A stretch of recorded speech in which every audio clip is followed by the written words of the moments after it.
Alcatraz Federal Penitentiary, California. In October 1959, Ellsworth "Bumpy" Johnson was in his 7th year of a 15-year sentence at Alcatraz Federal Penitentiary, the maximum security prison on an island in San Francisco Bay that housed America's most dangerous criminals. Johnson was 54 years old, serving time for federal narcotics conspiracy, one of approximately 260 inmates confined to The Rock, where escape was considered impossible and where violence simmered constantly beneath the surface of enforced routine and rigid discipline.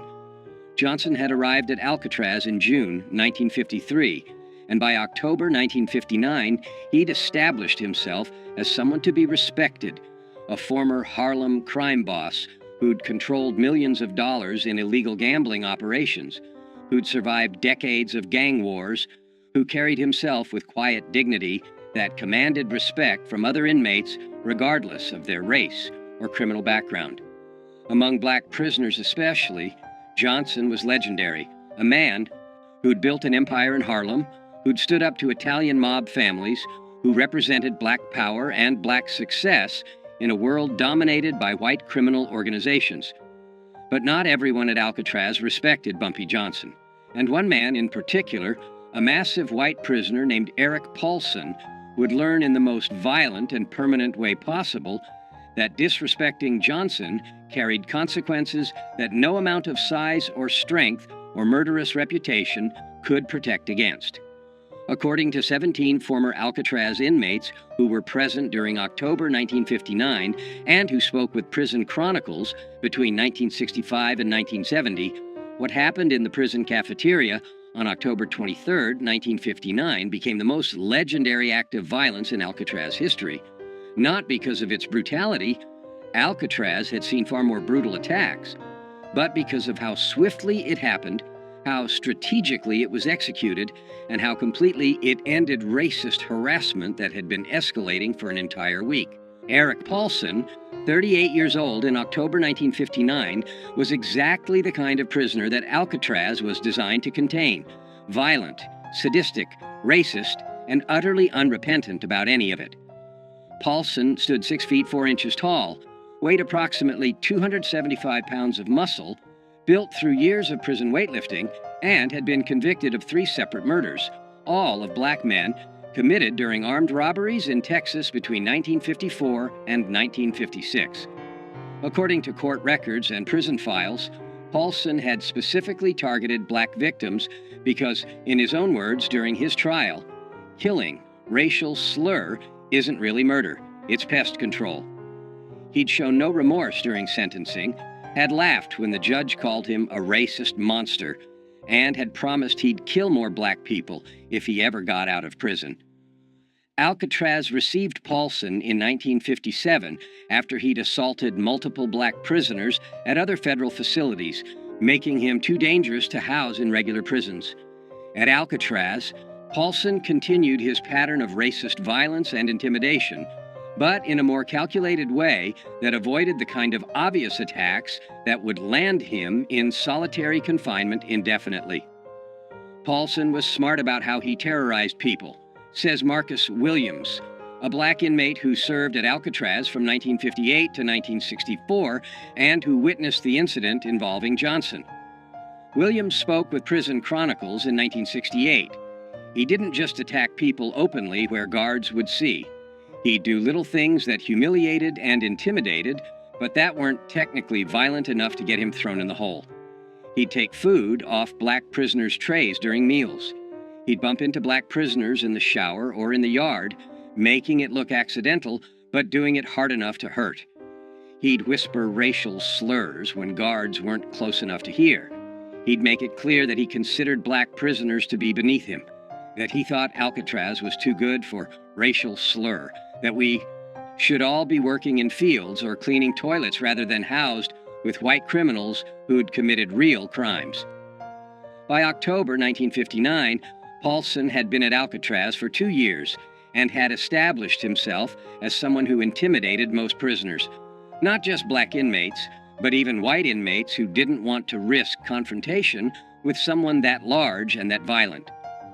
Guards tolerated Paulson's behavior to a degree because he was smart enough not to cross the line into attacks that would require serious punishment, and because some guards, though this was never officially acknowledged, shared Paulson's racist views and quietly approved of how he kept racial slur in their place.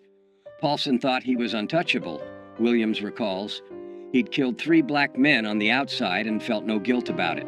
He was bigger and stronger than almost anyone at Alcatraz, and he'd been getting away with his intimidation tactics for 2 years without serious consequences. So, when Bumpy Johnson arrived in 1953 and established respect among other prisoners, Paulson saw that as a challenge. He saw this older black man. Bumpy was 54 in October 1959, while Paulson was only 38, getting respect from both black and white prisoners, and Paulson couldn't stand it. He couldn't stand seeing a racial slur being treated like he mattered. So Paulson decided he was going to humiliate Bumpy, break him down, show everyone that no racial slur was above being put in his place by a superior white man. The escalating confrontation between Eric Paulson and Bumpy Johnson began on Friday, October 16, 1959, during the lunch meal period in Alcatraz's main cafeteria. According to witnesses, Johnson was sitting at a table with 3 other black inmates, eating quietly, when Paulson walked past carrying his own tray.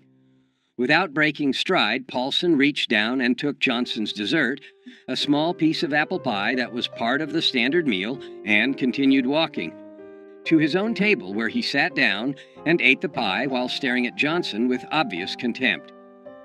According to witnesses, Johnson looked at where his dessert had been, looked at Paulson eating it, and then returned to eating his own meal without any visible reaction.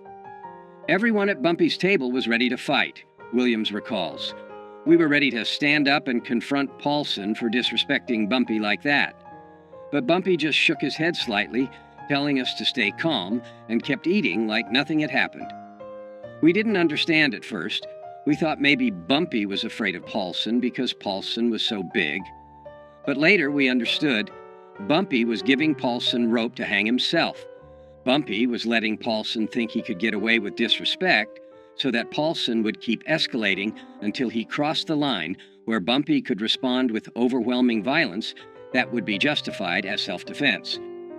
The second incident occurred on Monday, October 19th, in the communal shower area.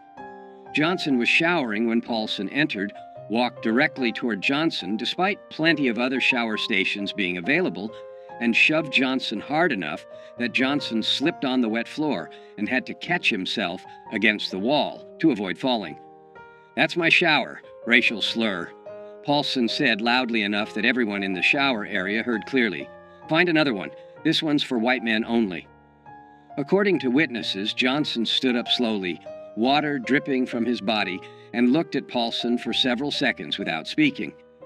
Then Johnson simply moved to a different shower station and finished washing without saying anything or showing any anger. Again, everyone watching thought Bumpy was being weak, Williams says. Paulson had just physically assaulted him and used a racial slur, and Bumpy just walked away. But those of us who knew Bumpy from his reputation understood what he was doing. He was making Paulson confident. He was making Paulson think Bumpy was an easy target who could be pushed around, and that confidence would make Paulson careless. The third incident occurred on Wednesday, October 21st, during the outdoor recreation period, when inmates were allowed in the prison yard for 1 hour. Johnson was walking the perimeter of the yard with 2 other inmates when Paulson deliberately blocked their path. "Get out of my way, racial slur," Paulson said, standing directly in front of Johnson. "I walk straight. You walk around. That's how it works in here. White men walk straight. Racial slurs walk around." According to witnesses, Johnson looked at Paulson for a moment, then simply stepped off the path and walked around him without responding to the racial slur or the confrontation. Paulson laughed loudly and called after Johnson, "That's right, racial slur. You know your place. You keep walking around white men like a good racial slur should." By Wednesday evening, October 21st, everyone at Alcatraz was talking about the confrontations between Paulson and Johnson. Some inmates thought Johnson was showing weakness by not responding to Paulson's provocations. Others, particularly older inmates who understood prison politics better, suspected Johnson was planning something and was waiting for the right moment. "I talked to Bumpy Wednesday night in our cell block," Williams recalls. "I asked him why he wasn't standing up to Paulson, and Bumpy smiled slightly and said, 'I'm giving him enough rope to hang himself. Right now, if I attack him, guards will see it as me starting a fight and I'll go to solitary. But if I let him keep pushing, eventually he'll do something that crosses the line. And then I can respond in a way that guards will understand was justified. Be patient. This will resolve itself very soon." The final escalation occurred on Thursday, October 22nd, the day before the cafeteria incident that would become legendary. During the afternoon recreation period, Paulson approached a young black inmate named Robert Jackson, 23, who was sitting alone on a bench reading a book. "What are you reading, boy?" Paulson asked, snatching the book from Jackson's hands. "Are there pictures in it?" I didn't know racial slurs could read words without pictures. According to witnesses, Jackson, who was small, maybe 140 pounds, serving time for postal fraud, and who'd never been violent, tried to take his book back politely. "Please give that back, sir. I was reading it." Paulson responded by hitting Jackson across the face with the book, knocking Jackson off the bench onto the ground, and then throwing the book into a puddle of dirty water that had collected near a drain. "That's what I think of racial slurs who think they're smart enough to read," Paulson said, standing over Jackson, who was holding his face where he'd been hit. "You're not smart. You're not equal to white men. You're racial slurs. And racial slurs belong on the ground where I just put you." Guards broke up the confrontation before it went further, but they didn't punish Paulson severely. He received a verbal warning and lost 1 day of recreation privileges. Jackson was sent to the infirmary with a split lip and a black eye. That evening, Bumpy Johnson sat with several other black inmates in their cell block, and according to Williams, who was present, Johnson made a statement that everyone understood meant something was going to happen very soon. Tomorrow at lunch, Paulson is going to learn a lesson he'll remember for the rest of his life. I've been patient. I've let him think he can disrespect me without consequences. I've let him think that being big and violent makes him untouchable. But tomorrow, he's going to understand that size doesn't matter when someone has the intelligence and the willingness to use violence more strategically than he does. Tomorrow, Alcatraz is going to see what happens when a racist bully picks the wrong target. The main cafeteria at Alcatraz, Federal Penitentiary, seated approximately 250 inmates at long tables arranged in rows, with guards stationed at strategic positions around the perimeter, watching for any signs of trouble. Meals were regimented.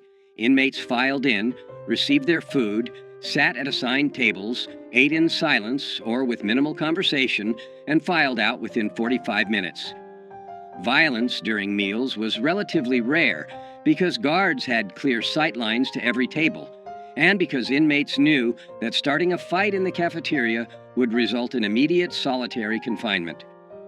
On Friday, October 23, 1959, at approximately 12:15 p.m., inmates filed into the cafeteria for lunch. Bumpy Johnson, wearing the standard prison-issued clothing, received his food tray and walked to his assigned table, where he sat with 3 other inmates and began eating quietly. Eric Paulson entered the cafeteria 2 minutes later, received his tray, and instead of going to his own assigned table, walked directly to Johnson's table and sat down in an empty seat across from Johnson, setting his tray down with deliberate force. "Well, well," Paulson said loudly enough that nearby tables could hear. "If it isn't Harlem's racial slur king. Still eating with your racial slur friends, I see. Still thinking you're somebody important instead of just another racial slur who belongs in a cage." According to witnesses, Johnson continued eating without looking up, without acknowledging Paulson's presence or his racial slurs. This non-response seemed to anger Paulson, who wanted a reaction. "You ignoring me, boy?" Paulson said, leaning forward across the table toward Johnson. "You think you're too good to respond when a white man talks to you? Let me explain something. Racial slur. You're not too good for anything. You're a racial slur. That means you're beneath me. That means when I talk to you, you respond respectfully or you face consequences." Paulson then turned his attention to Robert Jackson. The young inmate Paulson had hit with a book the previous day, who was sitting 3 tables away. Jackson's face still showed bruising from where Paulson had struck him. "Hey, racial slur boy," Paulson shouted across the cafeteria at Jackson. "How's your face feeling today? You learn your lesson about reading books you're not smart enough to understand? Maybe I need to come over there and teach you another lesson." Jackson, according to witnesses, looked down at his food, trying to avoid Paulson's attention, clearly terrified.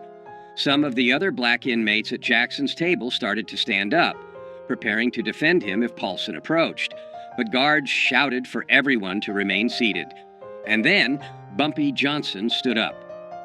According to 17 witnesses who saw what happened next, the entire sequence of events lasted approximately 3 to 4 seconds. Johnson stood up from his seat at the table, and as he stood, his right hand moved to his waist, where his prison shirt was tucked, into his pants. In one smooth motion that was so fast that most witnesses didn't clearly see it happen, Johnson withdrew something from where it had been hidden against his body. A blade approximately 4 inches long that had been fashioned from a piece of metal sharpened to a razor edge. A weapon that in prison parlance was called a shank, and that experienced inmates could make from various materials and hide in ways that even thorough searches often missed. Johnson walked around the table toward where Paulson was sitting, moving quickly but not running, covering the 8 feet between them in approximately 2 seconds.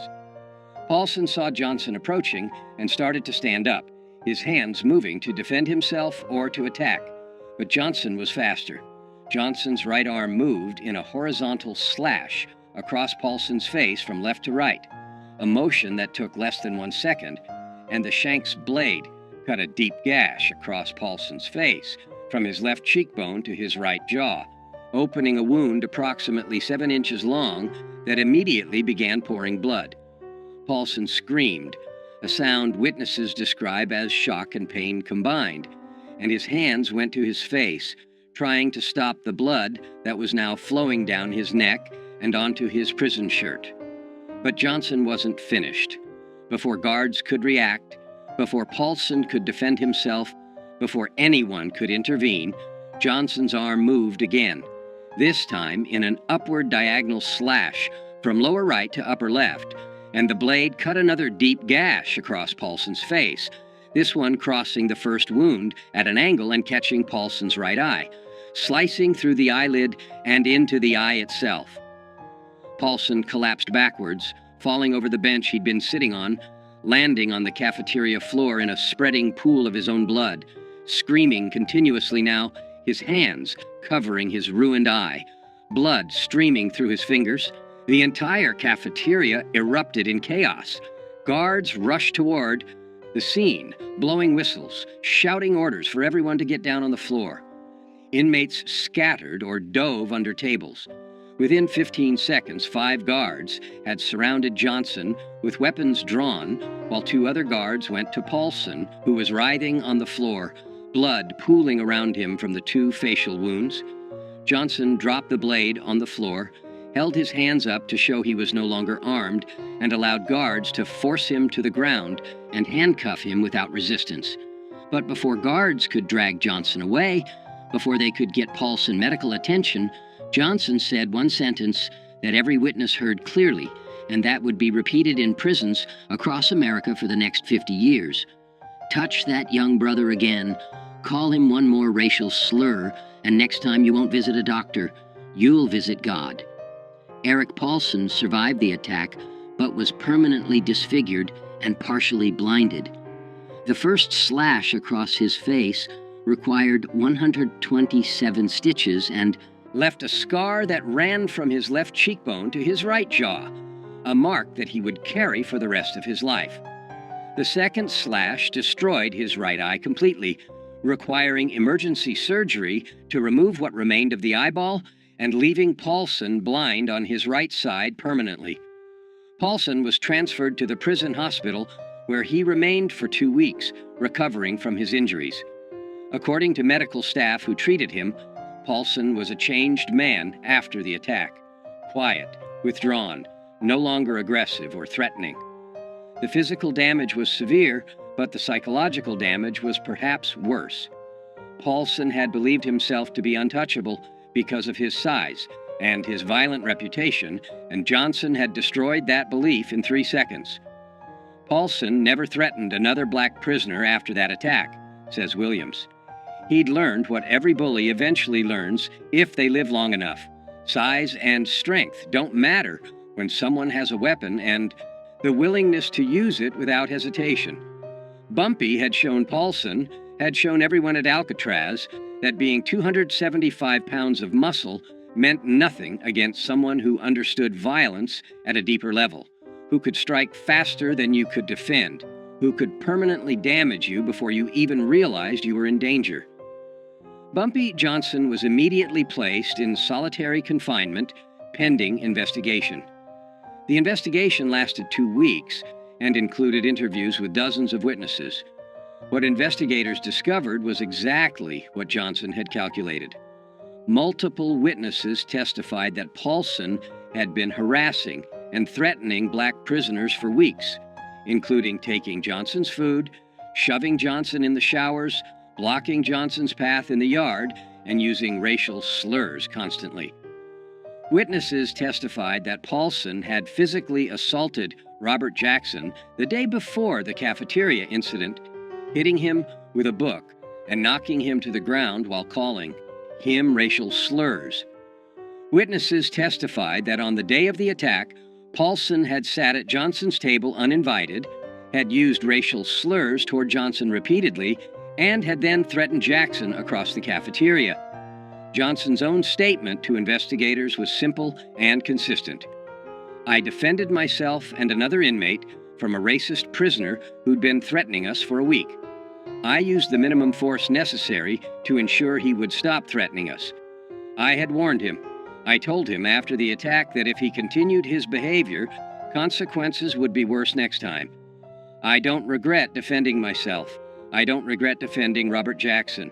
I regret that violence was necessary, but it was necessary because guards weren't protecting us from Paulson's harassment. After 2 weeks in solitary confinement, prison officials made a decision that surprised many people. Johnson would receive additional time in solitary, 30 days total, for possession of a weapon and for assault, but he would not face additional years added to his sentence because investigators concluded that Johnson had been provoked by Paulson's sustained harassment and that the attack, while excessive in its violence, was understandable given the circumstances. The prison administration didn't want to admit it publicly, Williams explains, but they knew Paulson had been terrorizing black inmates for years and that guards had done nothing to stop it. They knew Paulson had assaulted Jackson the day before. They knew Paulson was sitting at Bumpy's table using racial slurs and threatening another inmate when Bumpy attacked him.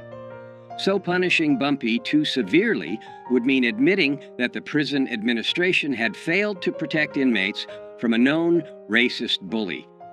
Instead, they gave Bumpy 30 days in the hole, enough punishment to satisfy rules against weapons and violence, and then they quietly transferred Paulson to another facility when he recovered, effectively admitting that Paulson was the problem, not Bumpy.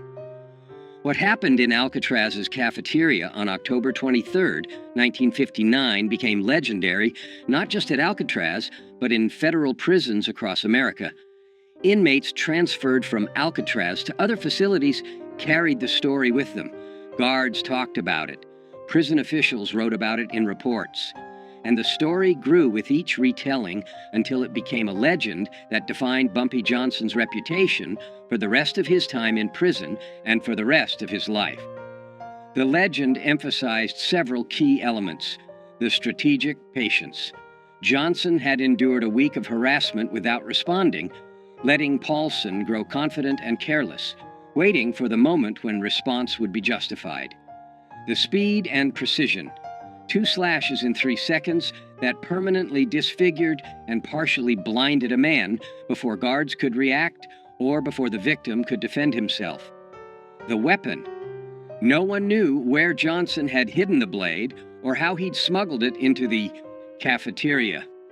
That mystery added to the legend, suggesting Johnson had capabilities and resources that other inmates couldn't match.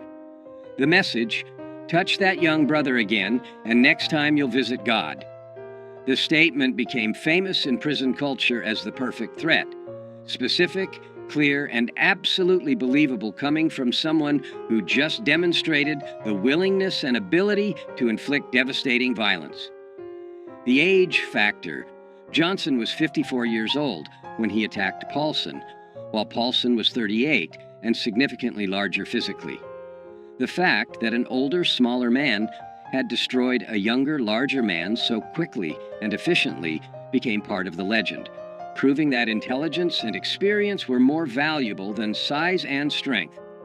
The legend of what Bumpy did to Paulson spread through every federal prison in America within a year, says Williams. Inmates in Atlanta and Leavenworth and Marion were talking about it. Black inmates especially saw it as justice. One, of their own, standing up to a racist bully and permanently ending that bullying in a way that guards never could or would. The story became inspiration. If you're being harassed by racists, if you're being threatened by people who think they're untouchable, remember what Bumpy Johnson did at Alcatraz.